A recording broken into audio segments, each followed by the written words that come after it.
أعوذ بالله من الشيطان الرجيم. بسم الله الرحمن الرحيم. الحمد لله رب العالمين، والصلاة والسلام على أشرف الأنبياء وسيد المرسلين نبينا وحبيبنا ومولانا محمد صلی اللہ علیہ وعلى آلہ وصحبہ اجمعین. یا رب صل وسلم دائما سرمدا على حبیبک خیر الخلق كلهم.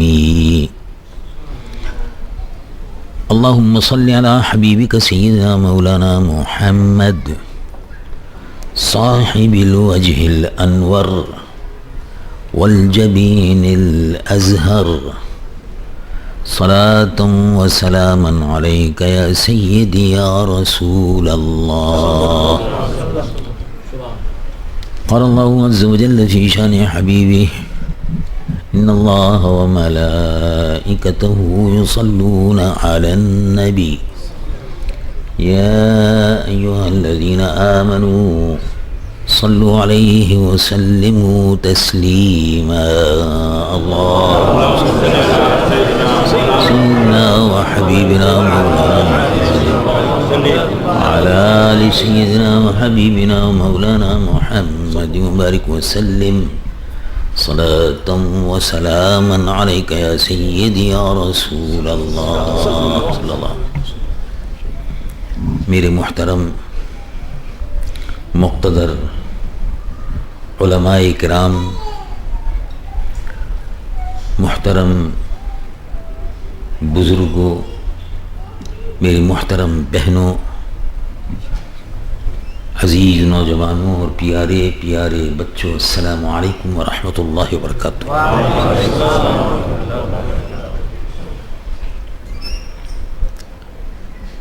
مجھے انتہائی خوشی اور مسرت ہے کہ آج اس بابرکت اجتماع میں جو عظمت صحابہ کے نام سے منعقد ہو رہا ہے، مقتدر علماء اکرام بھی الحمدللہ تشریف فرما ہے.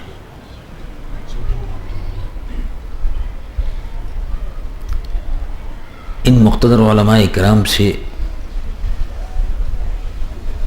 دس زبان میں اللہ تبارک و تعالی اور اس کے پیارے محبوب حضور پر نور خاتم الانبیاء سید العالمین محمد رسول اللہ صلی اللہ علیہ وسلم،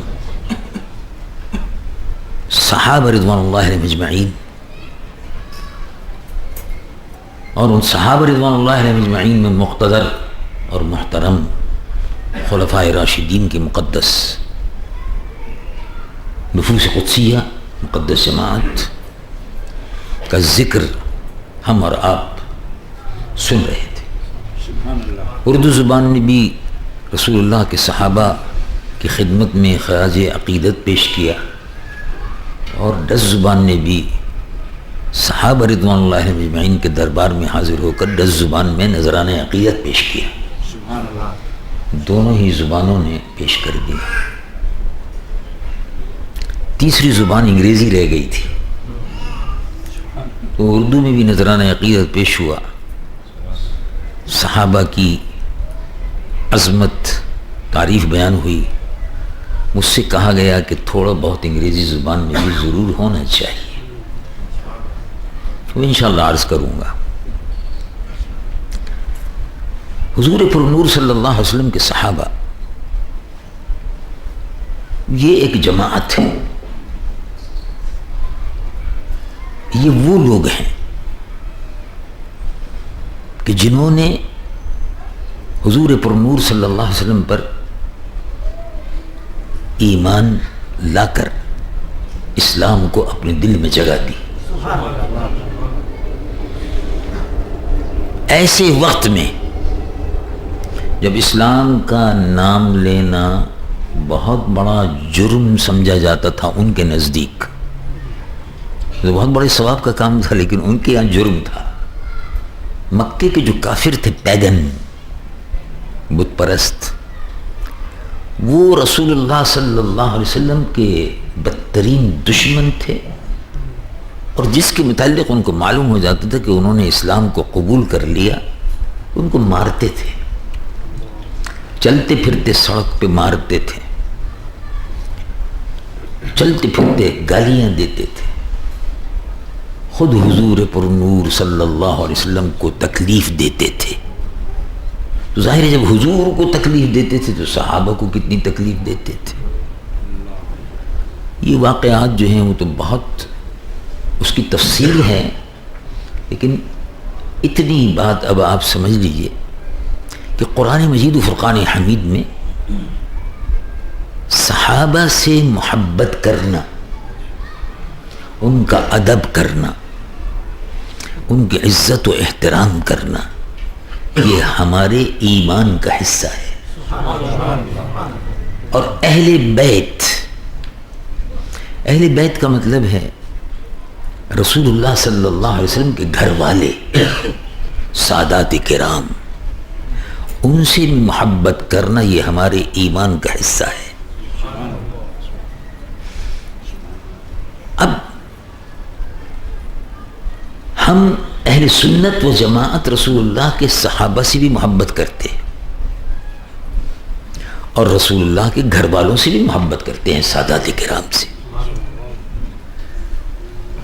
اور کچھ لوگ ایسے ہیں کہ جو رسول اللہ کے صحابہ سے نفرت کرتے ہیں اور اہل بیت سے محبت کرتے ہیں، کہتے ہیں ہم اہل بیت سے محبت کرتے ہیں. اللہ تبارک و تعالی جل جلالہ عم نوالہ نے مذہب حق اہل سنت و جماعت کو یہ خصوصیت عطا فرمائی ہے کہ یہ صحابہ سے بھی محبت کرتے ہیں، اہل بیت سے بھی محبت کرتے ہیں. بیلنس رکھا ہوا ہے. یہ نہیں ہے کہ صحابہ کی محبت میں اہل بیت کو برا کہیں، معاذ اللہ، توبہ توبہ. اور یہ بھی نہیں ہے کہ اہل بیت کی محبت میں رسول اللہ کے صحابہ کو چھوڑ دیں اور ان کو برا کہیں، یہ بھی نہیں ہے. اب دیکھیے قرآن مجید و فرقان حمید میں دونوں باتیں فرمائی کہ کس طرح ساتھ رکھ کے چلنا ہے. اہل سنت کی یہی خوبی ہے، اہل سنت و جماعت کی یہی خوبی ہے کہ اللہ کو بھی ناراض نہیں کرنا اور رسول اللہ کو بھی ناراض نہیں کرنا. تو رب العالمین جل جلالہ عم نوالہ نے ارشاد فرمایا کہ یہ جو صحابہ ہیں ان کا مرتبہ کیا ہے، جنہوں نے مکہ معظمہ کو چھوڑا، اسلام کو قبول کیا، اسلام کے نور کو اپنے دلوں میں جگہ دی، اسلام کے چراغ کو، بتی کو، چراغ کو اپنے دل میں روشن کیا، اس چراغ کی حفاظت کی، اتنی حفاظت کی کہ اسی چراغ کو ساتھ لے کر قبر میں گئے تو قبر میں اسی ایمان کے چراغ سے روشنی ہو گئی، اور جب حشر کے میدان میں اٹھیں گے تو اسی کو ساتھ لے کر جا رہے ہوں گے. یہی روشن چراغ ہوگا، ایمان نور ہوگا، یہ روشنی ہوگی. تو جنہوں نے ہجرت کی، مال چھوڑ دیا، مکان چھوڑ دیا، کاروبار چھوڑ دیا مکہ معظمہ میں، رب العالمین جل جلالہ عم نوالہ ارشاد فرماتا ہے والسابقون الاولون، سب سے پہلے اسلام کو قبول کرنے والے، ان کا ایک مرتبہ ہے، آپ ان کو نہیں چھوڑ سکتے. اسی کہ انہوں نے اسلام کو سب سے پہلے قبول کیا. جب کوئی قبول کرنے کو تیار نہیں تھا، اگر کوئی قبول کرے تو اس کو مارنے کو تیار ہو جاتے تھے. ایسے میں بغیر کسی ڈر کے اور خوف کے اسلام کو قبول کرنا بہت بڑی بات ہے. اللہ رب العالمین فرماتا ہے جنہوں نے سبقت لے گئے، والسابقون الاولون من المہاجرین والانصار، ہجرت کرنے والے، ایمان میں سبقت لے جانے والے. اب دیکھو جس نے ایمان میں پہل کی، یعنی پہلے اسلام کو قبول کر لیا، اس نے پہل کی تو اس کا ظاہر ہے اس کو تو ثواب ملے گا. پہل کی بغیر کسی خوف و خطر کے، اگر ٹھیک ہے کسی بات کی پرواہ نہیں، اسلام کو قبول کر لیا. مہاجرین ہجرت کی مکہ معظمہ سے مدینہ منورہ، اور انصار جنہوں نے رسول اللہ حضور پرنور صلی اللہ علیہ وسلم کے لیے اور آنے والے صحابہ کے لیے اپنی محبت کا دسترخوان بچھا دیا، اپنی جائیدادیں، اپنی بیوی، اپنے بچے رسول اللہ کے آنے پر، ان کے ساتھیوں کے آنے پر ان پہ قربان کرنے کے لیے کہہ دیا کہ یہ سب قربان ہوں، آپ آئیے، آپ اس شہر میں رہیے، یہ آپ کا شہر ہے، یہ آپ کے گھر ہیں، ہمارے بچے اور بیویاں یہ سب آپ کی لونڈے اور باندیاں ہیں۔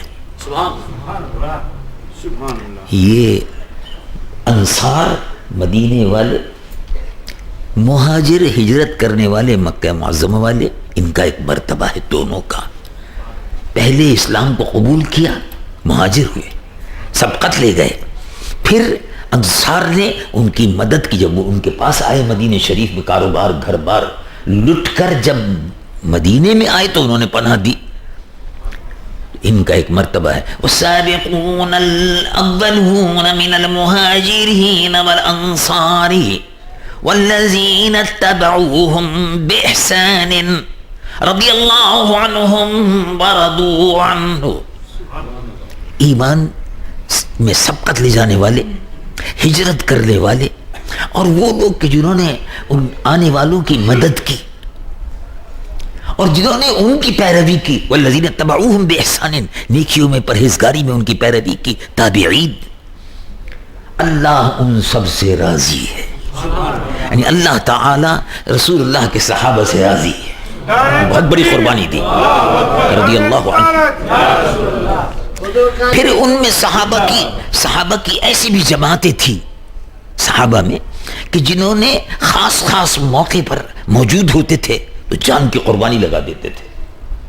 مثلا اب ایک واقعے سے آپ اندازہ لگائیے،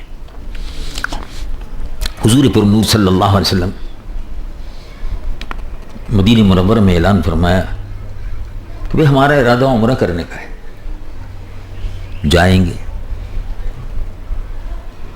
حضور نے ارشاد فرما دیا عمرہ کرنے کا ارادہ ہے، چلیں گے۔ صحابہ کو خبر ہو گئی، کرتے کرتے کرتے کرتے ایک دو چار سب کو خبر ہوتی گئی، تیاری کرنے لگے لوگ بات، تقریباً 1500 آدمی تیار ہو گئے، جانور بھی لے لیے قربانی کے لیے اور احرام باندھ لیے، مدینہ منورہ شریف سے سب روانہ ہو گئے۔ اور اس کے بعد ایک مقام ہے حدیبیہ۔ حدیبیہ کے مقام پر جو مکہ معظمہ سے تقریباً 24-25 کلومیٹر کے فاصلے پر ہے، پہلے ہے وہاں قیام فرمایا، کیونکہ صحرا ہے، جنگل ہے، عرب میں خشکی ہے، تو حضور پرنور صلی اللہ علیہ وسلم، درخت بہت کم ہیں، جھاڑ بہت کم، درخت بہت کم، ایک درخت مل گیا تو اس کے نیچے ہی حضور تشریف فرما ہوئے، اور اس کے بعد ساتھ صحابہ رضوان اللہ مجمعین کے خیمے لگ گئے۔ اب مکہ شریف پر تو کافروں کا قبضہ تھا، تو حضور نے ارشاد فرمایا بھئی مکہ شریف پہ کافروں کا قبضہ ہے، بت پرستوں کا۔ ابو جہل تو نہیں تھا اس زمانے میں، ابو جہل تو مارا گیا تھا 2 ہجری میں بدر میں، لیکن ابو سفیان وغیرہ وغیرہ یہ سب جتنے بڑے بڑے تھے، اساطین قریشی سب موجود تھے وہاں، ابو سفیان وغیرہ۔ تو حضور نے ارشاد فرمایا کہ بھئی ایسا کرو، جا کے مکے کے کافروں سے پرمیشن لو، وہ اجازت دے دیں تو پھر ہم عمرہ کرنے کے لیے آئیں گے، اسی کو تو عمرہ کرنے کی اجازت تو ان سے لینی پڑتی ہے۔ چنانچہ کبھی کس کو بھیجا جائے؟ تو لوگوں نے کہا کہ حضرت عثمان رضی اللہ عنہ وارضہ۔ تو حضرت عثمان رضی اللہ عنہ وارضہ کو قریش میں بہت زیادہ احترام بھی تھا، تاجروں کا بڑا مشہور خاندان بھی تھا، تجارت آپ کا وہ تھا، اور عزت بھی تھی، کہنے بھی لوگ مانتے تھے۔ لوگ حضرت عثمان کو ایمبیسڈر بنا کر بھیج دو۔ رسول اللہ کے ایمبیسڈر بن کر حضرت عثمان گئے۔ آپ کو معلوم ہے کہ نماز اللہ کے لیے ہے اور عمرہ بھی اللہ کے لیے۔ عمرے کی نماز کی نیت کرتے ہیں. نیت کرتا ہوں میں 3 رکعت نماز فرض مغرب واسطے اللہ تعالیٰ کے. پیچھے امام صاحب کی منہ میرا کعبہ شریف کی طرف اللہ اکبر. تو نماز اللہ کے لیے ہے.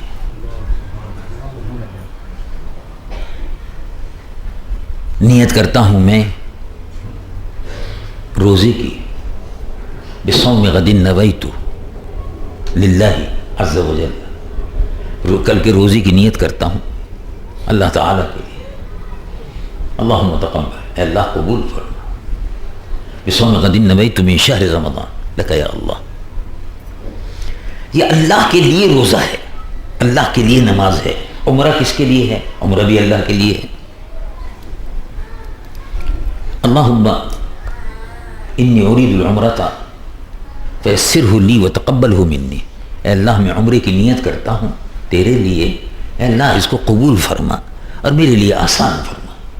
اس لیے کہ لمبا چوڑا کام ہوتا ہے عمرے میں، بھاگ دوڑ بھی ہوتی ہے. احرام باندھو، احتیاط کرو، مکھی مت مارو، جو مت مارو، پچھر مت مارو، زیادہ کھجاؤ نہیں، بال نہ ٹوٹنے پائے. تو وہ لمبے چوڑے جرمانے شروع ہو جاتے ہیں پھر اللہ تعالیٰ کی طرف سے. تو اس لیے بڑی احتیاط کرنی پڑتی ہے. اور صفا کرو اور مروہ کرو، دوڑو درمیان میں. یہ ساری کیونکہ کام ہوتے ہیں تو اے اللہ آسان فرمائے. یسرہ لی. اللہم انی ارید العمرۃ، اللہم انی ارید العمرۃ فیسرہ لی وتقبلہ منی لک یا اللہ. اے اللہ تیرے لیے میں عمرہ کر رہا ہوں. تو عمرہ اللہ کے لیے، یہ کسی کے لیے نہیں ہے. اب یہ الگ بات ہے کہ آپ نے عمرہ کیا اور عمرے کرنے کے ساتھ ساتھ یہ کہا کہ میں یہ عمرہ کر رہا ہوں تیرے لیے ہے اللہ، اور اس کا ثواب میرے والد کی روح کو پہنچانا. تو یہ صحیح ہو گیا. لیکن ہے اللہ کے لیے. نماز اللہ کے لیے ہے. نفل پڑھ رہے ہیں آپ، فرض تو نہیں ہے لیکن نماز نفل پڑھ رہے ہیں آپ. 2 رکعت نماز نفل واسطے اللہ تبارک و تعالیٰ کے میرے کعبہ شریف کی طرف تو اکیلے ہی پڑھ رہے ہیں. اور اے اللہ اس 2 رکعت نماز نفل کا ثواب میرے والد کی روح کو پہنچا. ثواب پہنچ جاتا ہے. لیکن نماز اللہ کے لیے، سجدہ اللہ کے لیے ہے، رکوع اللہ کے لیے ہے، وہ میرا کعبہ شریف کی طرف ہے. عمرہ بھی اللہ کے لیے. حضرت عثمان غنی مکہ معظمہ میں پہنچ گئے اور جا کے ان سے کافروں سے کہا کہ وہی خیریت ہے، یہ ہے وہ ہے. بھئی ہم لوگ عمرہ کرنے آئے ہیں. رسول اللہ عمرہ کرنے تشریف لائے ہیں. 1500 کے قریب صحابہ ہیں. ہوگا نہیں ان تو اجازت تو نہیں دیں گے. کافروں کی پٹائی بہت کی تھی مسلمانوں نے جنگ بدر میں اور احد میں. تو وہ زخم چاٹ رہے تھے ابھی تک، بڑے غصے میں تھے. نہیں ہم اجازت نہیں دیں گے. کیسے آ گئے آپ لوگ؟ ہم اجازت نہیں دیں گے. نہیں زیادہ غصہ کرنے کی ضرورت نہیں ہے. ہمارے پاس کوئی ہتھیار نہیں ہے. ہم کوئی لڑنے کے لیے نہیں آئے. آپ دیکھ سکتے ہیں ہم کوئی لڑنے کے لیے نہیں آئے. ہم تو ایسی عمرہ کرنے کے لیے حضور پر نور صلی اللہ علیہ وسلم کے ساتھ 1500 کے قریب صحابہ ہیں. کوئی ہتھیار، کوئی جنگ، کوئی تیر وغیرہ کچھ نہیں ہے. یہ سب جیسے ہتھیار روزمرہ کے ہوتے ہیں ساتھ رکھنے کے لیے. سفر کر رہے ہیں، یہ ہے تو چھرے ہیں، چاقو ہے، ہتھیار ہیں.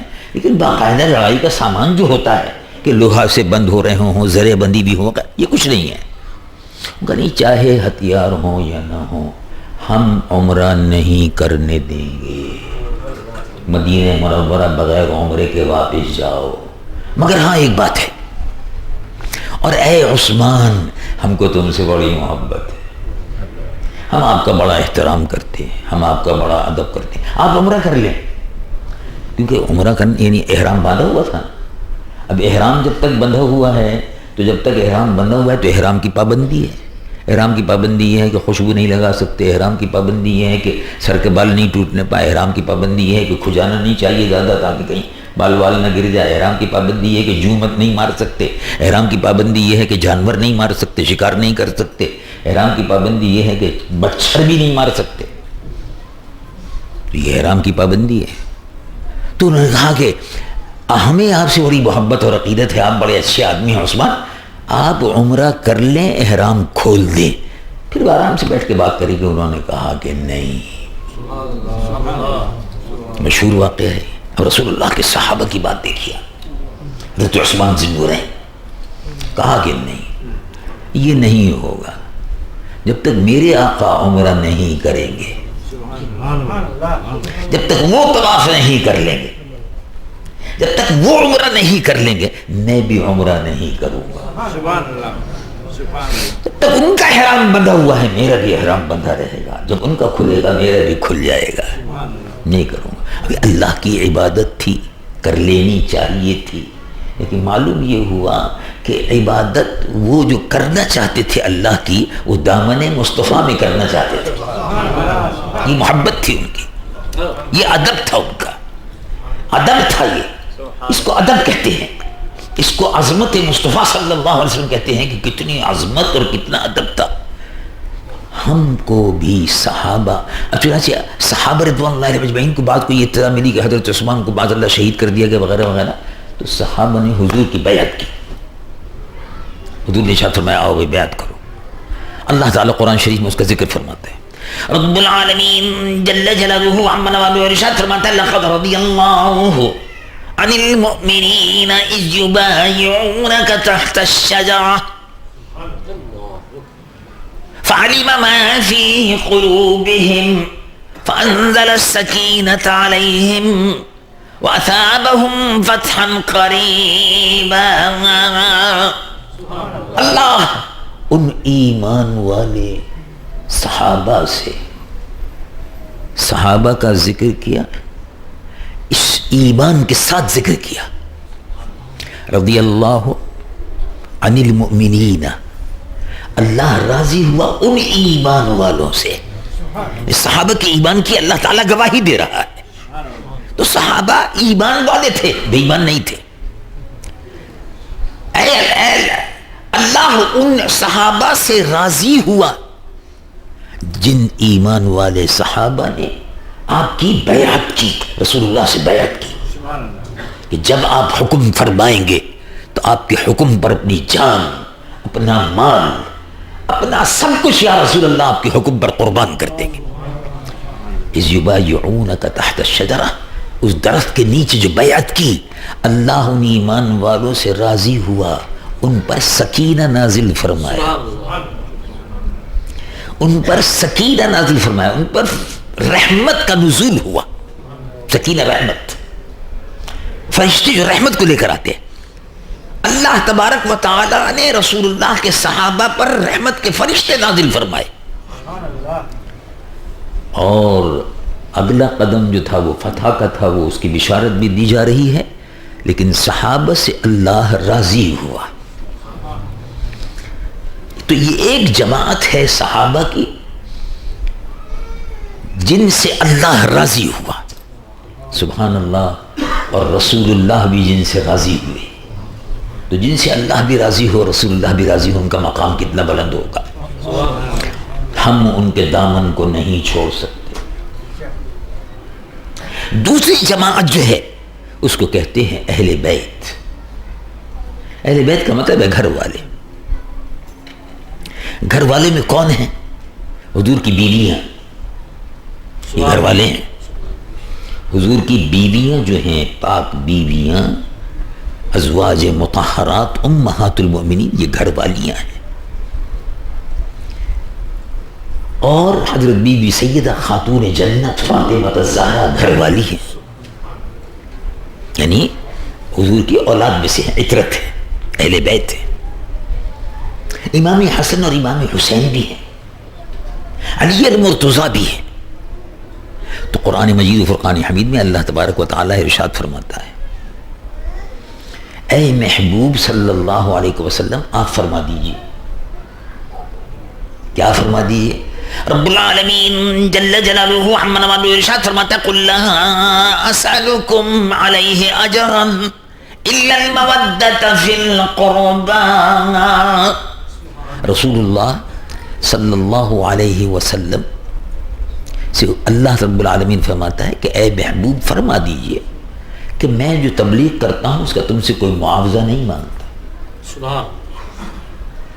یا قومی, مرسلین کا مقام یہی ہے, یا قومی اتبعوا المرسلین اتبعوا من لا يسألكم اجرا وهم مهتدون. جو تم سے معاوضہ نہیں مانگتے, پیغمبر معاوضہ اپنی تبلیغ کا نہیں مانگتا. اور بہت سے حضرات جو ہیں وہ اسی طرف گئے ہیں، لیکن بعض حضرات نے اصل میں مغالطہ ہو گیا لوگوں کو، انہوں نے پیشہ بنا لیا، پروفیشنل بن گئے، تعویذوں کو بیچنے کا کاروبار کرتے، اس پہ پیسے مانگتے، اور بعض بے وقوف سیدھے سادے لوگ ہیں وہ پیسہ دیتے ہیں اور تعویذ خریدتے ہیں، تو خود ان کو سوچنا چاہیے کہ جب اللہ کا کلام پیسہ دے کر انہوں نے خریدا تو اس میں کتنی برکت ہوگی۔ برکت تو پہلے ہی چلی جاتی ہے، نیت خراب ہو جاتی ہے۔ پیسہ لاؤ تو پھر لکھیں گے، پیسہ لاؤ تو پھر تعویذ دیں گے، تو تعویذ فروشی یہ لوگ کرتے ہیں، تعویذ فروشی بھی ہوتی ہے اور قبر فروشی بھی ہونے لگی اب۔ حضرت سلطان الہند خواجہ معین الدین چشتی اجمیری رضی اللہ عنہ دنیائے اسلام کے اہل سنت کے مقتدا و پیشوا ہیں، جن کے دم قدم سے اجمیر کی سرزمین پر اسلام کا جھنڈا لگا اور اس کی روشنی پورے ہندوستان میں پھیل گئی۔ یہ ہے سلطان الہند معین الدین چشتی اجمیری رضی اللہ۔ ان کی قبر کو بھی لوگ بیچ رہے ہیں، ان کی قبر کو بھی لوگ بیچتے ہیں، ان کی قبر کے لیے پیسے جمع کرتے ہیں، ان کی قبر کے لیے، ان کی قبر پر چادریں بیچتے ہیں اور ان کی قبر پر تعویذ بیچتے ہیں۔ وہ یہ نہیں کرتے تھے، انہوں نے یہ کام نہیں کیا، انہوں نے تو ہندوؤں کو مسلمان کیا، انہوں نے ہندوؤں کے کالے سینے کو اسلام کی روشنی سے منور کر دیا، ان کے دلوں میں اسلام کا چراغ جلا دیا۔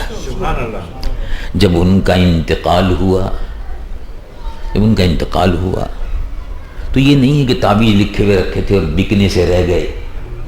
جب ان کا انتقال ہوا تو سید بلگرامی رحمۃ اللہ علیہ ارشاد فرماتے ہیں جب حضرت کا وصال ہوا تو ایک کمرہ تھا، اس کمرے میں بال ہی بال تھے بھرے ہوئے، چوٹیاں تھیں۔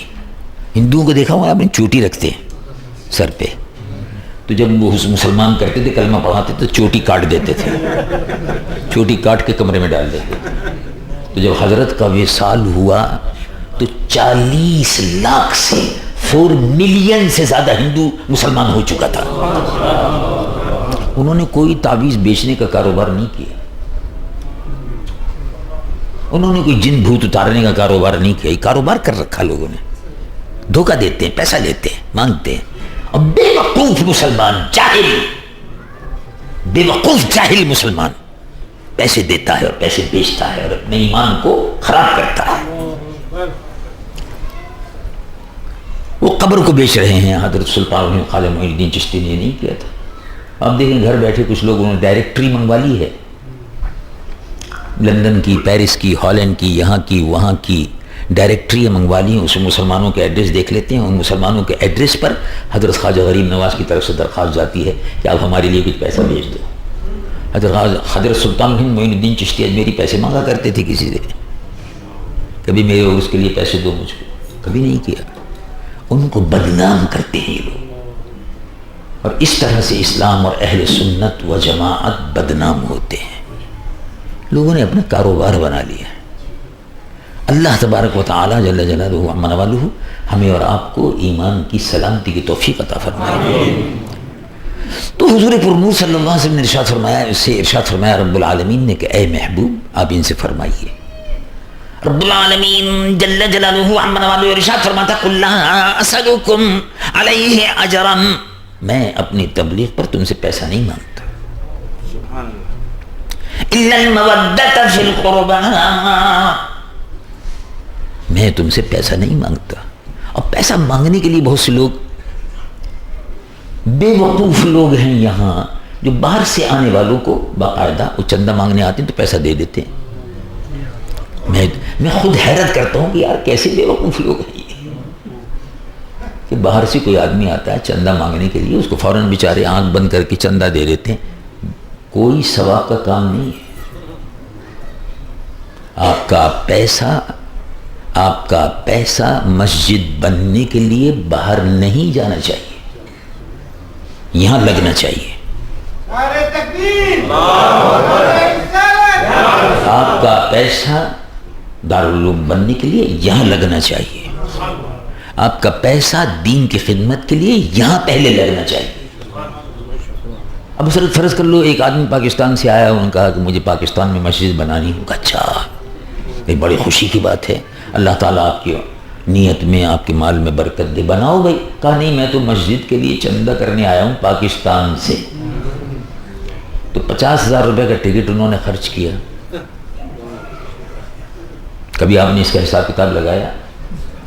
50,000 روپے کا آنے جانے کا ٹکٹ انہوں نے خرچ کیا اور مسجد بنانے کے لیے یہاں آئے.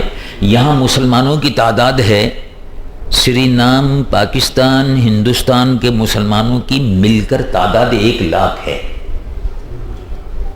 زیادہ 1 لاکھ ہے. تو 1 لاکھ مسلمانوں سے مسجد کے لیے چندہ مانگنے کو پاکستان سے ایک شخص آیا، کتنے مسلمانوں کو چھوڑ کے آیا؟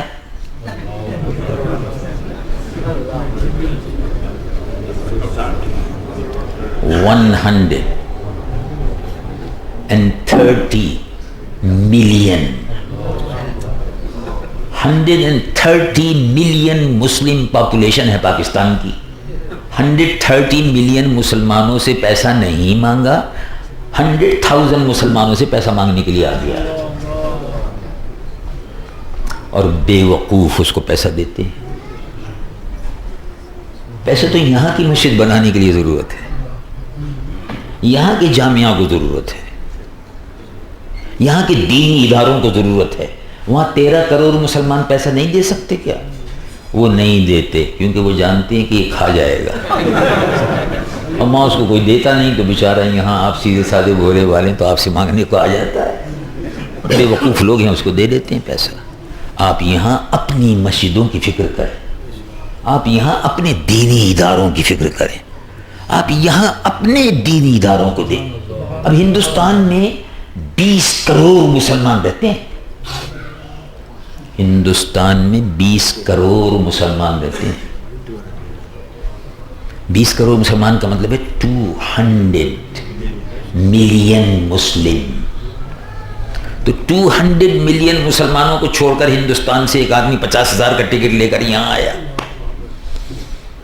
پہلے تو پوچھنا یہ کہ 50,000 ٹکٹ کا پیسہ کہاں سے آیا؟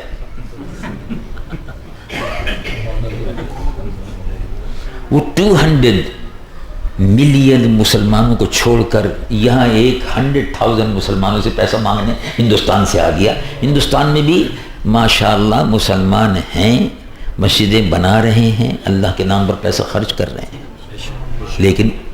لیکن وہ لوگ کہ جن کو لوگ بہت سے جانتے ہیں کہ ایک کرمنل ہے، پیسہ کھا جاتا ہے، نہیں دیتے نا ان کو پیسہ، کیونکہ اب ہندوستان میں ان کو پیسہ نہیں ملتا، پاکستان میں پیسہ نہیں ملتا، تو یہاں مانگنے کے لیے آ جاتے ہیں. اب سیدھے سادے بھولے بھالے لوگ ہیں، آپ ان کو دے دیتے ہیں. تعویذ کے نام پر، مدرسے کے نام پر، چندے کے نام پر، مسجد کے نام پر بھولے بھالے مسلمان بیچارے دے دیتے ہیں. بہرحال یہ تو درمیان میں ایک بات آ گئی تھی، اس سے بہت سے لوگ ناراض بھی ہو جائیں گے. بہرحال جانے ناراض ہو جائیں، ان کی مرضی ہے.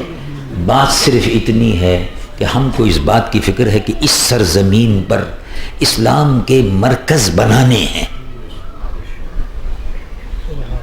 بجائے اس کے کہ وہ لوگ جو 120-130 ملین مسلمان ہیں، 200 ملین مسلمان ہیں، ان کو چاہیے کہ وہ ہماری مدد کریں. وہ الٹا ہم سے مانگنے آ جاتے ہیں، الٹا چور کوتوال کو ڈانٹنے آ جاتا ہے، بھگوڑے یہاں آ جاتے ہیں. تو بہرحال اللہ رب العالمین قرآن میں ارشاد فرماتا ہے کہ اے محبوب فرما دیجئے. کیا فرمائیے؟ رب العالمین جل جلالہ عما نوالہ ارشاد فرماتا ہے قل لا اسألکم علیہ اجرا الا المودۃ فی القربى. میں تم سے کوئی اجر اور معاوضہ اپنی تبلیغ کا نہیں مانگتا کہ لاؤ پیسے دو، میں نے واعظ کہا ہے پیسے دو، تحدیث لکھا ہے پیسے دو، نہیں، کوئی معاوضہ تم سے نہیں مانگتا. مگر میں ایک بات چاہتا ہوں کہ تم میری اولاد سے، تم میرے خاندان سے، تم میرے قرابت داروں سے، رشتہ داروں سے محبت رکھنا. رسول اللہ نے کوئی معاوضہ نہیں مانگا، مگر بات یہ ہے کہ جس طرح سے آپ رسول اللہ سے محبت کرتے ہیں ایسی ان کی اولاد سے بھی محبت کریں. سادات کرام ہمارے سردار ہیں، سادات کرام ہمارا سر نیچے ہے، ان کا قدم ہمارے سروں پر ہے، سادات کرام رسول اللہ کے گھرانہ۔ اب حدیث شریف ایک حدیث شریف مولانا حضرت علامہ مولانا شفیق الرحمان صاحب نے پڑھی، سبحان اللہ، بڑی پیاری حدیث ہے۔ حضور پر نور سید العالمین محمد رسول اللہ صلی اللہ علیہ وسلم نے ارشاد فرمایا اصحابی کالنجوم بأیہم اقتدیتم اہتدیتم، اور کما قال صلی اللہ علیہ وسلم، میرے صحابہ ستاروں کی مانند ہیں، تو جس کی بھی تم پیروی کر لو گے تم ہدایت پا جاؤ گے۔ یہ حضور نے ستارے کیوں فرمایا؟ تو ستارے اس لیے کہا کہ رات کو جب مسافر چلتا ہے، جہاز بھی چل رہا ہو تو مسافر بھی جا رہا ہو جنگل میں، تو ستاروں کی روشنی میں دیکھتا چلا جاتا ہے کہ یہ ستارہ قطب تارہ کدھر ہے، ادھر سے رستہ ادھر کو جاتا ہے، ادھر سے ادھر کو جاتا ہے۔ دن کی روشنی میں، سورج کی روشنی میں تعین کرتا ہے مسافر کہ سورج مشرق سے نکلا ہے، اچھا مشرق ادھر ہے، مغرب ادھر ہے، اور رات کو ستاروں سے تعین کرتے ہیں۔ تو حضور پر نور صلی اللہ علیہ وسلم نے ارشاد فرمایا کہ ستارے جو ہیں صحابہ میرے ستاروں کی طرح سے ہیں، ستاروں کی روشنی میں چلتے ہو، جس طرح سے منزل تلاش کر لیتے ہو، ایسے ہی جس صحابی کے دامن سے بھی وابستہ ہو گئے ہدایت پا جاؤ گے۔ دوسری حدیث میں حضور نے ارشاد فرمایا مثل اہل بیتی مثل اہل بیتی کسفینۃ نوح، میرے اہل بیت کی مثال، میرے خاندان کی مثال ایسی ہے جیسے حضرت نوح علیہ السلام کی کشتی، من رکبہا جو کشتی میں سوار ہو گیا بچ گیا، نجا، جو رہ گیا وہ طوفان نوح میں ختم ہو گیا۔ تو حضرت نوح علیہ السلام نے کشتی تیار کی اور کہا آؤ بھائی ایمان والو آؤ کشتی میں بیٹھ جاؤ۔ ایمان والے کشتی میں آ گئے، اور باقی جو تھے انہوں نے کہا ایسی بیکار بات، معاذ اللہ توبہ توبہ، نبی برحق کی شان میں گستاخی کی، ہم نہیں بیٹھتے، چلو یہاں سے، بھاگو یہاں سے، ایسی تم ہم نے ڈھونگ رچا رکھا ہے بیکار میں۔ وہ لوگ نہیں بیٹھے، تھوڑی ہی دیر میں اللہ رب العالمین نے حکم فرمایا یا ارض ابلعی ماءک ویا سماء اقلعی وغیض الماء وقضی الامر واستوت علی الجود، زمین پانی اگل دے، آسمان پانی برسا دے، اور پھر جو طوفان آیا ہے تو جو کشتی میں بیٹھے تھے بچ گئے، اور جو رہ گئے تھے وہ سب مر گئے، ڈوب گئے، مر گئے۔ حضور نے ارشاد فرمایا مثل اہل بیتی، میرے اہل بیت کی مثال ایسی ہے جیسے حضرت نوح کی کشتی، تو جو میرے اہل بیت کے دامن سے وابستہ رہا اس کو قیامت کے دن میری شفاعت نصیب ہوگی۔ من رکبہا نجا، یعنی جو میرے اہل بیت کے ساتھ رہا اس کو نجات مل گئی، یعنی قیامت میں حضور کی شفاعت ہوگی۔ تو کشتی جو ہے اس میں رسول اللہ صلی اللہ علیہ وسلم کے اہل بیت ہیں، اور ستارے جو ہیں صحابہ رضوان اللہ علیہ مجمعین ہیں۔ تو کشتی اگر جا رہی ہے سمندر میں، کشتی اگر جا رہی ہے سمندر میں تو بغیر ستاروں کی روشنی کے نہیں چل سکتی، نشان منزل پر نہیں چلے گی۔ کشتی والا ستاروں کی روشنی سے اپنی راہ کو رات کے وقت معین کرتا ہے۔ مطلب یہ ہے کہ اہل بیت بھی اور حضور کے صحابہ بھی دونوں کو ساتھ لے کے چلو، اہل بیت کے ساتھ بھی رہو، رسول اللہ کے صحابہ کے ساتھ بھی رہو، ہدایت پا جاؤ گے، رسول اللہ کے دامن سے وابستہ ہو جاؤ۔ اہل سنت و جماعت کا مذہب حق ہے، ہم صحابہ سے بھی محبت کرتے ہیں، ان کے دامن سے وابستہ ہیں، اور رسول اللہ کے اہل بیت سے بھی وابستہ ہیں، ان سے بھی محبت اور ان کا ادب و احترام کرتے ہیں۔ یہ اہل سنت کا مذہب دیکھا آپ نے، کسی کا انکار نہیں کرتے۔ اور سے انہوں نے اللہ تبارک و تعالی، اللہ کی محبت میں رسول اللہ صلی اللہ علیہ وسلم سے نفرت ہو گئی، کیا مطلب ہے؟ یعنی اللہ کی محبت. صاحب ہم تو اللہ کی محبت کرتے ہیں. اچھا اور نبی کا؟ مگر ٹھیک ہے وہ ہم جیسے ہی ہیں. تو اللہ کی محبت میں توحید اللہ کی محبت، تو اللہ کی محبت بھی ہے اور نبی کی توہین بھی ہے. تو توحید اور توہین ساتھ نہیں چل سکتے. توحید اور تعظیم، اللہ کی وحدانیت کا اقرار بھی ہو اور نبی کی عظمت کا بھی اقرار ہو. یعنی لا الہ الا اللہ بھی ہے اور محمد رسول اللہ بھی ہے صلی اللہ علیہ وعلی آلہ وصحبہ وسلم. بیلنس رکھا ہے. یہی اہل سنت و جماعت کا مذہب ہے. حضور پر نور سید العالمین محمد الرسول اللہ صلی اللہ علیہ وسلم کے صحابہ کا بڑا مرتبہ اور بڑا مقام اور مختلف آیات طیبات میں ان کی تعریف اللہ رب العالمین نے بیان فرمائی. اور اسی کے ساتھ ساتھ اللہ رب العالمین جل جلالہ عما والہ نے حضور پر نور سید العالمین محمد الرسول اللہ صلی اللہ علیہ وسلم کہ صحابہ کی عظمت کو جہاں قرآن میں بیان کیا، ہم سے اللہ رب العالمین یہ چاہتا ہے کہ ہم نبی سے بھی محبت کریں، حضور سے محبت کے ساتھ ساتھ حضور کے صحابہ کا بھی ادب کریں اور حضور کے اہل بیت سے بھی محبت کریں. یہی عقیدہ اور یہی مذہب مہذب اہل سنت و جماعت ہے. بیلنس رکھا ہوا ہے. اللہ تبارک و تعالی جل جلالہ عما والہ نے صحابہ میں دیکھیے، جیسے انبیاء علیہ الصلاۃ والسلام میں ہر نبی جو ہے وہ افضل نہیں ہے. بعض نبیوں پر فضیلت ہے، جیسے قرآن پاک میں آتا ہے. رب العالمین جل جلالہ عما والہ ارشاد فرماتا ہے تلک الرسل فضلنا بعضهم علی بعض. انبیاء کی مقدس جماعت ہے، بعض نبیوں کو بعض نبیوں پر فضیلت ہے. منہم من کلم اللہ، بہت سے انبیاء میں سے ایک نبی ایسے بھی ہیں جن سے اللہ تعالیٰ نے گفتگو فرمائی، کوہ طور پر بلایا. ورفع بعضهم درجات، اور بہت سے کے درجے بلند فرمائے، آسمانوں پر بلا لیا. حضرت عیسیٰ علیہ السلام آسمانوں پر ہیں، حضرت موسیٰ علیہ السلام کو کوہ طور پر بلا لیا. تو یہ اللہ تبارک و تعالیٰ نے ہر نبی کو اس کی عظمت اور شان کے مطابق درجہ دیا ہے، اور ایک نبی کو دوسرے نبی پر فضیلت ہے. اب جیسے 1,24,000 نبیوں پر 313 رسولوں کو فضیلت ہے.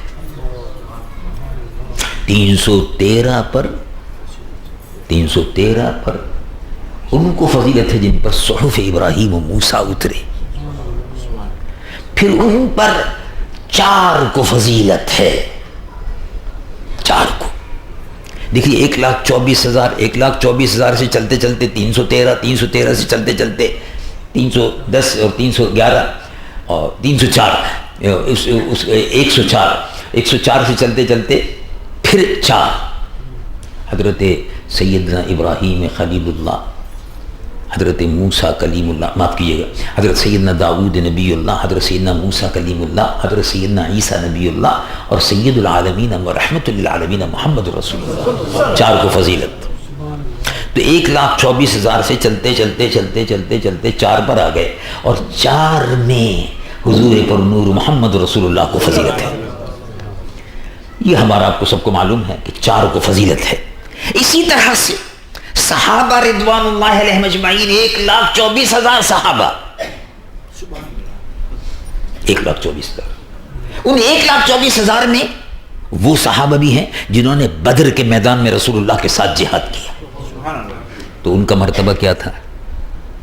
ان کا مرتبہ یہ تھا، حضور پر نور صلی اللہ علیہ وسلم نے ارشاد فرمایا اعملوا ما شئتم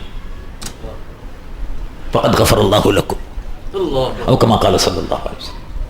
یا اہل بدر، اے اہل بدر جنہوں نے بدر کے میدان میں اپنی جان اور مال کی قربانی دے کر میرے ساتھ ساتھ رہے، جن پر میدان جہاد میں فرشتے اترے، جبرائیل لشکر ملائکہ لے کر اترے، ان کا اہل بدر کے مجاہدین کا مرتبہ یہ ہے کہ وہ جو چاہیں کریں، اللہ نے ان کے سارے اگلے پچھلے گناہ معاف کر دیے. یہ چاہو کرو، اعملوا ما شئتم فقد غفر اللہ، اعملوا ما شئتم فقد غفر اللہ لکم، اللہ نے تمہاری مغفرت فرما دی. یہ اہل بدر کا مرتبہ ہے. اور بہت سے صحابہ ایسے ہیں جن سے حضور بڑی محبت فرماتے تھے، بڑی محبت فرماتے تھے. تو 1,24,000 صحابہ، ان میں صحابہ میں ممتاز ان کا مرتبہ بدر والوں کا، بدر والوں سے اوپر احد والوں کا، احد والوں سے اوپر بدر شریف والوں. ایسے ہی جنہوں نے صحابہ نے بیعت رضوان کی، ان کا بھی مرتبہ ہے، ان کا بھی ایک مرتبہ ہے. یہ مرتبے ہیں صحابہ کے. اور ان سب صحابہ میں سب سے بڑا مرتبہ ہے 4 صحابہ کا. ان سب صحابہ میں سب سے بڑا مرتبہ 10 صحابہ کا، اور 10 میں پھر مرتبہ ہے 4 صحابہ کا. 10 وہ ہیں جن کو جنت کی بشارت دی. سبحان اللہ. حضور پر نور صلی اللہ علیہ وسلم نے دیکھیے کس شان کے ساتھ ارشاد فرمایا، سعد بن ابی وقاص تم جنتی ہو. اب جنت کا جو مالک نہ ہو وہ کیسے کہہ سکتا ہے کہ تم جنتی ہو؟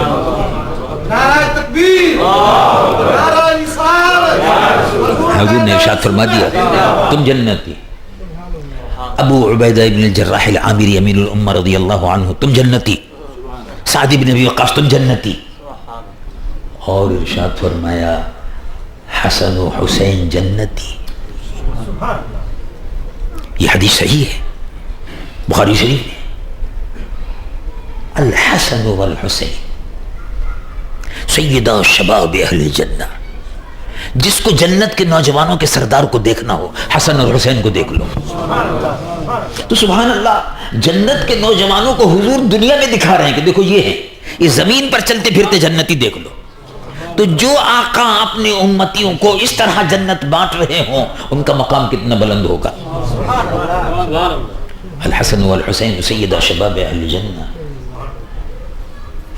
فاطمہ سیدہ خاتون جنت فاطمہ الزہرا کو، بی بی سیدہ خاتون جنت فاطمہ الزہرا کو فرمایا یا فاطمہ الفاطمہ سیدۃ نساء اہل جنہ.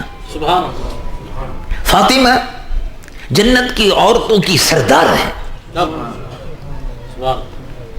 اور ایک کھانا ہوتا ہے، ایک کھانا ہوتا ہے بڑا لذیذ ہوتا ہے. مجھ کو بھی بہت کم وہ کھانے کو ملتا ہے، اور آپ میں سے بہت سے لوگ شاید کبھی کھا لیا ہو. وہ کھانا ہوتا ہے گوشت، روٹی، سالن. اس کو مکس کر دیتے. اس کو عربی زبان میں کہتے ہیں سرید. حضور اس کو بڑا پسند فرماتے تھے صلی اللہ علیہ وسلم. جیسے حضور لوکی کو بہت پسند فرماتے تھے. انگلی مبارک کو سیدنا انس رضی اللہ عنہ وارضہ فرماتے ہیں کہ حضور انگلی مبارک کو لوکی کے سالن میں ڈالتے تھے اور لوکی کو تراش کر کے پھر نوش فرماتے تھے. تو لوکی بڑی پسند تھی. ایسی ہی سرید ایک کھانا ہے، وہ حضور کو بڑا پسند تھا. وہ کھانا کیا تھا کہ جیسے شوربہ بنا لیا، گوشت بھی بنا لیا، اب اس میں روٹی کے ٹکڑے، جیسے آپ کے یہاں روٹی پکتی ہے ماشاءاللہ، تو روٹی کے ٹکڑے اس میں ڈال دیے. اب 15 منٹ 20 منٹ آدھا گھنٹہ اگر اس میں رکھیں آپ، پھر کھانا کھانا شروع کریں. اس کو سرید کہتے ہیں. حضور کو یہ کھانا بہت پسند تھا. تو فضل السرید علی سائر الطعام کفضل عائشہ. اب یہ فضیلت حضور بیان فرما رہے ہیں.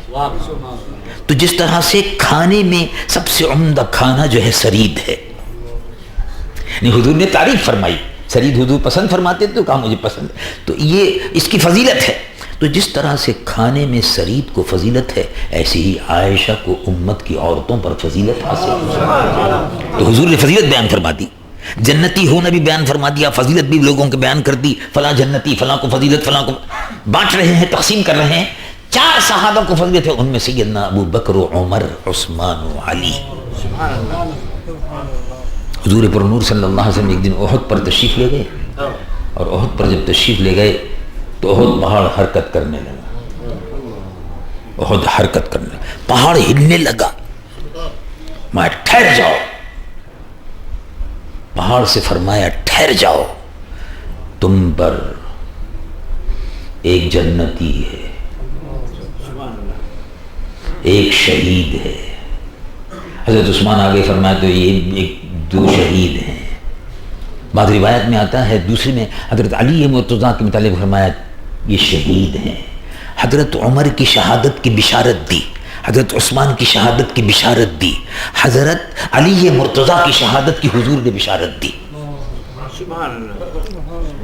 تو حضور 4 صحابہ سے سب سے زیادہ قریب اور محبت فرماتے تھے, اور انہی میں سیدنا ابو بکر الصدیق رضی اللہ عنہ ہے. اور ان کے فضائل اور کمالات, سب سے بڑا احسان حضرت ابو بکر صدیق رضی اللہ عنہ وارضاہ کا جو ہے امت پر, وہ یہ ہے کہ آپ نے عقیدہ ختم نبوت کی حفاظت کی. اور تو بے شمار احسانات ہیں. تو حضور پر نور صلی اللہ علیہ وسلم کے ارشاد کے مطابق کہ ان کے احسانات کا بدلہ امت نہیں چکا سکتی. بڑے احسانات ہیں, امت کیا چکا سکتی ہے؟ اللہ ہی ان کے احسان کا بدلہ چکا سکتا ہے. مسجد بھی ہے, غار بھی ہے, غار کی رات بھی ہے, غار میں جو حضور تشریف لے گئے تھے وہ رات بھی ہے, اور جناب کیا کیا ان کے کارنامے ہیں. لیکن سب سے بڑا کارنامہ یہ ہے کہ حضرت ابو بکر صدیق نے فرمایا کہ میں رسول اللہ صلی اللہ علیہ وسلم کی نبوت میں کسی کو شریک نہیں بنا سکتا. یہ بات میں برداشت نہیں کر سکتا کہ ہر ٹچپونیاں چھوٹا موٹا 4 پیسے کا 2 ٹکے کا آدمی, جی 4 پیسے کا 2 ٹکے کا آدمی, تو سمجھ گئے ہوں گے نا آپ, معمولی سے بات نہیں ہے, کھڑا ہو اور کہہ دے شروع کر دے کہ میں بھی نبی ہوں, اس کو سبق ملنا چاہیے. نبوت کا دروازہ بند ہو گیا اور صحابہ نے اپنی جان قربان کر دی رسول اللہ کی نبوت کے تحفظ کے لیے. اس وقت ہم اپنی برادری کو زیادہ اچھا سمجھتے, اپنے دوست اپنے رشتہ داروں کو زیادہ قریب سمجھتے, لیکن رسول اللہ کے صحابہ کو دیکھو کہ رشتہ دار سامنے کھڑے ہوئے, بہت سے رشتہ دار تھے, قبیلے کے لوگ بھی تھے, رشتہ دار بھی سامنے تھے. وہ مسیلمہ جو جھوٹا نبی تھا اس کے ساتھ تھے, وہ اس کے ساتھ چلے گئے تھے. ادھر بھی رشتہ دار ادھر بھی رشتہ دار. ادھر کے والے رشتہ دار تو محمد رسول اللہ صلی اللہ علیہ وسلم کے ماننے والے تھے, ادھر والے رشتہ دار جھوٹا نبی جو تھا مسیلمہ اس کے ماننے والے تھے. ابو بکر صدیق نے حکم دیا جہاد کرو ان کے خلاف, تو ٹوٹ پڑے مسلمان, جان کی بازی لگا دی, کوئی رشتہ داری کی پرواہ نہیں کی, اس لیے کہ رشتہ داریاں سب ختم ہو جاتی ہیں. اصل رشتہ ہے غلامی محمد رسول اللہ صلی اللہ علیہ وسلم. یہ قبر میں بھی کام آتا ہے اور حشر میں بھی کام آتا ہے. برادری تو سب رکھی رہ جاتی ہے, دوست احباب برادری کے لوگ سب رشتہ دار پلوار خیشی, کوئی کام نہیں آتا قبر میں. قبر میں تو رسول اللہ آتے, اور ایسے ایسے صحابہ تھے. طے یہ ہوا کہ بھئی اب مسیلمہ کذاب سے لڑائی سے پہلے جا کے بات کرو, اس سے اس کو سمجھاؤ. ایک صحابی رضی اللہ عنہ وارضاہ کو بھیجا, صحابہ کا ایمان دیکھیے. ایک صحابی کو بھیجا, حضرت ابوبکر نے کیونکہ حکم دے دیا تھا کہ ایک بھی جھوٹے نبی کا ماننے والا ایک بھی زمین پر باقی نہ رہے, گردنیں اتار دو سب کی, یا توبہ کر لیں یا گردن اتار دو. ایک صحابی تھے, ان کو بھیجا, اور بھی ان کے ساتھ تھے. جا کے اس سے کہا, مسیلمہ کذاب کے خیمے پہ پہنچ گئے, اس کو سلام نہیں کیا, کہا کہ وہ تم نے نبوت کا دعویٰ کیا ہے, رسول اللہ صلی اللہ علیہ وسلم کی نبوت پر ایمان لاؤ, آپ خاتم الانبیاء والمرسلین ہیں, آپ کی نبوت قیامت تک ہے, بشیر و نذیر ہیں, قیامت تک کے لیے رسول اللہ کی نبوت ہے, تم جھوٹے ہو, توبہ کرو. اس صحابی میں جرأت دیکھیے آپ کا, توبہ کرو. اور اس کا لشکر 30,000 آدمی تلواریں اور نیزے لیے ہوئے لڑنے کے لیے تیار, لیکن ان کی بہادری دیکھیے, ڈٹ کر بات کری, توبہ کرو. کہا تم کو یہ جرأت ہے, میں تم کو ابھی زندہ جلا دوں گا. جلا دے, کیا پرواہ ہے. کہا تم مجھ پر ایمان لاؤ. کہا توبہ توبہ, تم اس قابل, تم بھی ایمان لائے, میں لا الہ الا اللہ محمد رسول اللہ صلی اللہ علیہ وسلم. کلمہ پڑھ کر اپنے سینے کو اب میں نے روشن کر لیا.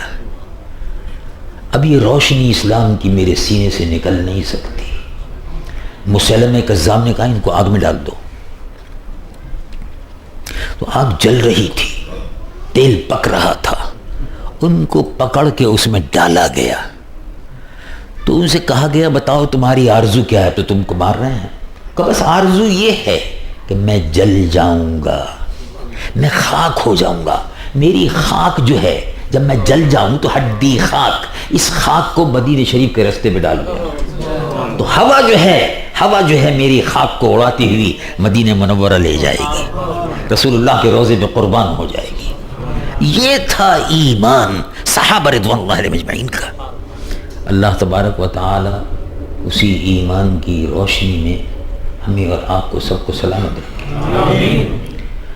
Well, my dear brother and sister in Islam, Assalamu alaikum wa rahmatullahi wa barakatuh.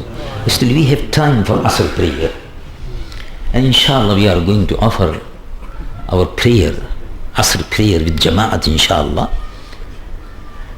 And I like to explain you some important events which happened during the days of our beloved Prophet Sayyidul Alameen Muhammadur Rasulullah sallallahu alaihi wasallam. Today we are celebrating the dignity and the status of beloved Prophet Sayyidul Alameen Muhammadur Rasulullah sallallahu alaihi wasallam and his companion. The companion of beloved Prophet sallallahu alaihi wasallam, those who have embraced Islam,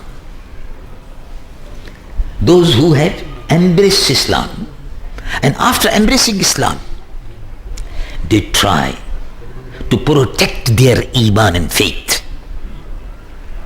and by the same time protecting their iman and faith, they were living with iman, died as a mu'min, and left this world for the world hereafter with their iman.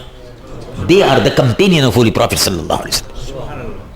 To have seen Holy Prophet sallallahu alaihi wasallam, and after embracing Islam, they were living in this world as a Muslim. These companions, they have devoted their time, they have devoted their wealth, they have devoted their energy, they have devoted their wife and children for the upliftment of Islam.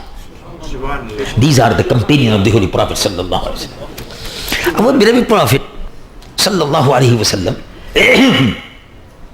once he asked the companion, we intend to fight. We are not intending to fight. We are obliged to fight. We were obliged to fight.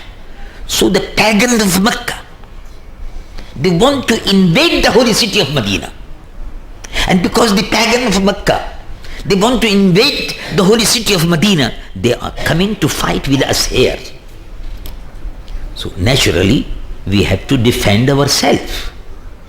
All the fight or all the war between pagans of Mecca and the follower of the Prophet sallallahu alaihi wasallam were in defense of the holy city of Medina. Muslims were fighting for defense. They were on defensive, not offensive. They were trying to defend their city, holy city of Medina, because before that they were living in the city of Makkatul Mukarramah, and there they were forced by the pagans to leave the city. And the pagans of Mecca, they have confiscated their wealth, their business, and the necessary things which belongs to them. Pagans of Mecca has confiscated that. They have boycotted the Muslims in the holy city of Mecca. They were not doing trade and business with them. I want to say that they were forced to leave the holy city of Mecca, and they migrated to the holy city of Medina. Now they want to live there peacefully, but the pagans of Makkah decided, if Muslims in Medina city, if they live with peace and harmony, naturally Islam will flourish. So it is better, before they come up, it is better to attack on them and destroy the Muslim powers. So Muslim has to defend themselves. It was a war of defense which was fought by Holy Prophet sallallahu alaihi wasallam. Because Islam is a religion of peace. This religion of peace can spread in the time when there is a peace. If there is no peace, then Islam cannot flourish. Islam is a religion of peace. So when beloved Prophet sallallahu alaihi wasallam told the companion in the mosque that the pagans, they are coming to invade, they are coming to attack the holy city of Medina Munawwara, what you advise, that what we have to do? Because they are coming from Makkah, they will reach to Badr. Badr is about 120 kilometers from the holy city of Madinatul Munawwara. So they will come to Badr. From there, if we are going to stop them in the holy valley, this is a valley of Badr. If we are going to stop the enemies of Islam, the pagans of Makkah, our enemies, if we are going to stop them in the valley of Badr, Wadi Badr, valley of Badr, if we are going to stop them, then we can protect our holy city of Medina, a small town. We can protect it. So it is better to stop them there. So what is your advice? Companion, he asked the companion in the holy mosque, Madinatul Munawwara, and when he was asking, one of the companions stood and he said, Ya Rasulullah sallallahu alaihi wasallam, we are not the follower of Moses. We are not follower of Moses. When Moses asked their followers to come with him and to fight in the way of God, to take possession of the Qawm Tubba, they refused to do that. They said, O Moses, you go with your God, fight with them, and if they vacate the city, the villages, then we will go and occupy it. We are not going to fight with you. So the companion stood and he says, Ya Rasulullah, we are not the nation of Moses. We are your follower. You order us. We are going to die on your right. We are going to die on your left. We are going to die and sacrifice ourselves in your front. We are going to die and sacrifice for the cause of Islam. Ya Rasulullah, we are waiting for your order. No need for consultation. We are not Qawmi Musa. We are not follower of Musa. We can sacrifice our life. We can sacrifice anything which Ya Rasulullah you order to us. So beloved Prophet sallallahu alaihi wasallam, then he said, all right, my companion, as you have said, let us get ourselves ready to fight in the battle of Badr, to defend the holy city of Medina and to defend Islam. This is why actually the companion of Holy Prophet sallallahu alaihi wasallam was great personalities, very great personalities. Allah subhanahu wa ta'ala has been pleased with them. In the Holy Quran, Allah subhanahu wa ta'ala says, radiyallahu anhum wa radu anhu. Allah subhanahu wa ta'ala is pleased with them. How much He is pleased with them? On the day of judgment, Allah subhanahu wa ta'ala will please them. Allah subhanahu wa ta'ala will provide them all the things which they could please them, and that is the Jannah, the best reward in the world hereafter for the companion of Holy Prophet sallallahu alaihi wasallam. Allah subhanahu wa ta'ala give us right, show us right path, so we also can follow the steps of the companion of beloved Prophet sallallahu alaihi wa alihi wasallam. Sallallahu ala sayyidina Muhammad wa ala alihi wa sahbihi wa sallam taslima walhamdulillahi rabbil alamin. البدر علينا من ثنيات الوداع وجب الشكر علينا ما دعا لله. يا نبي سلام عليك، يا رسول سلام عليك، يا حبيب سلام عليك، صلوات الله عليك، صلوات الله عليك.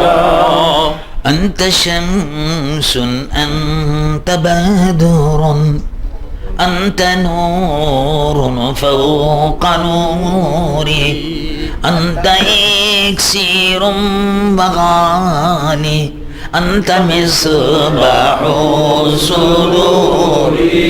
يا نبي سلام عليك، يا رسول سلام عليك، يا حبيب سلام عليك، صلوات الله عليك، صلوات الله عليك.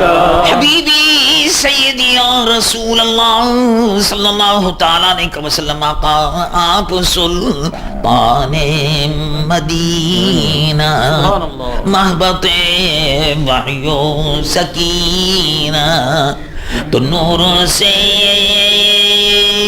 معمور سینہ اور مشک سے بہتر پسینہ.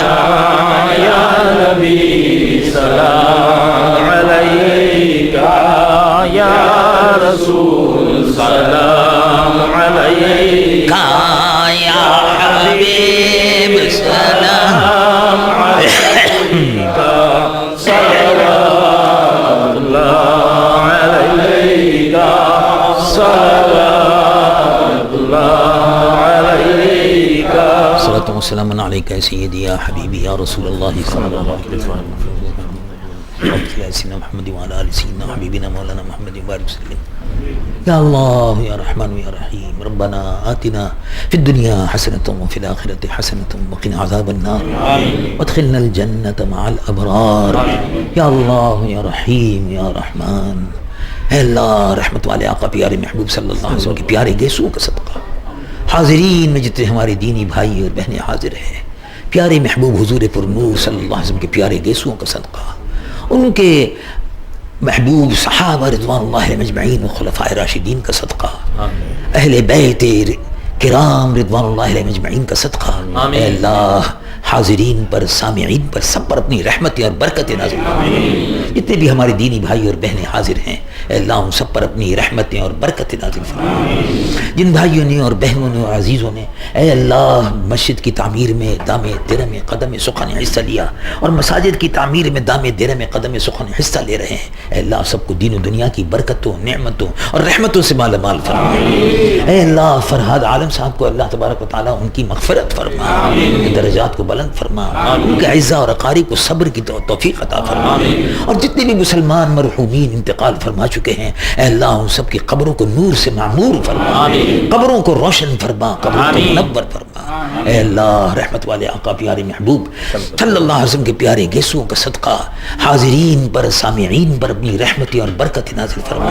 جو بیمار ہیں ان کو شفا عطا فرما، جو بے روزگار ہیں ان کو روزگار عطا فرما، جو برسر روزگار ہیں ان کے روزی میں روز روزگار میں، کاروبار میں، تجارت میں، کھیتیوں میں برکتیں عطا فرما۔ اے اللہ روزی میں، روزگار میں، کاروبار میں، تجارت میں، کھیتیوں میں برکتیں عطا فرما۔ اے اللہ رحمت والے آقا پیارے محبوب صلی اللہ علیہ وسلم کے پیارے یسوع کا صدقہ فلسطین کے مظلوم مسلمان مجاہدین کو فتح و نصرت عطا فرما، کشمیر کے مظلوم مسلمان مجاہدین کو فتح و نصرت عطا فرما۔ سارے عالم میں تیرے محبوب صلی اللہ علیہ وسلم کی امت کے مجاہدین داغستان میں، کوسووا میں، فلپین میں اور برما میں اور چیچنیا میں، اے اللہ ان مسلمان مجاہدین کو فتح و نصرت عطا فرما، اپنے محبوب صلی اللہ علیہ وسلم کی امت کی حفاظت فرما۔ یا رب بالمصطفیٰ بلغ مقاصدنا واغفر لنا ما مضى واسع الكرم الہی نجنا من كل هم وغم بجاہ المصطفى مولى الجمیل وهب لنا في مدینته قرارا بإيمان ودفن بالبقيع سهل لنا یا الہی كل صعب بحرمة سید الابرار ساہل۔ سبحان ربك رب العزة عما يصفون وسلام على المرسلين والحمد لله۔